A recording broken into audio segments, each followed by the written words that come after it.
आज सिमुलिया ठारे नारी अधिकार अभियान ये कार्यक्रम विक्षोभ कार्यक्रम महिला मानकर अधिकार लड़ाई हक लड़ाई महिला मानकर सम्मान स्वाभिमान लड़ाई आज सिमुलिया ठारे रणहुंकार महिला मानकर महिला विजु जनता दल एवं नवीन पट्टनायक निर्देश रे आज ये कार्यक्रम करा होछि। जो महिला को 33% रिजर्वेशन देबा पाई महिला संरक्षण बिल पार्लियामेंट रे पास हला किंतु बीजेपी सरकार वर्तमान पर्यंत से महिला बिल लागू करी नाहंती एवं महिला मान को 33% रिजर्वेशन जहाँ के लोकसभा एवं विधानसभा दिया जाऊ नाही। तेणु आज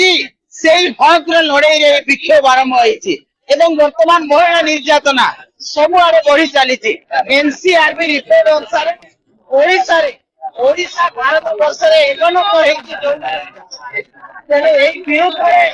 बीजेपी सरकार नारी निर्यातना विरुद्ध रे महिला संरक्षण विरुद्ध जहाँ बीजेपी सरकार कही पारि नहीं ता विरुद्ध रे आज विराट विक्षोभ विराट आंदोलन यही आंदोलन आहरी तीव्रतर हेब केते दिन पर्यंत सरकार महिला मान निर्यातना बंद करना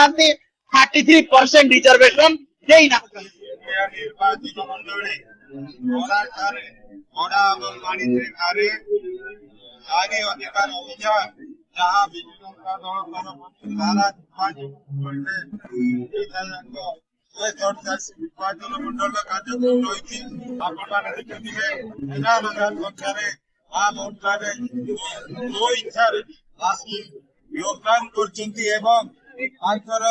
भल पाइबा प्रिय नेता नवीन पट्टनायक अशेष धन्यवाद देवी आम दुई जनता महिला जनता दल राज्य सभापति स्नेहागिनी चौरिया योगदान कर मानव विधायक वृंद पूर्वतन मंत्री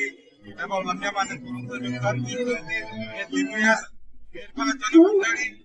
बहुत शीघ्र राम राज्य फेरी कौन स्थापना।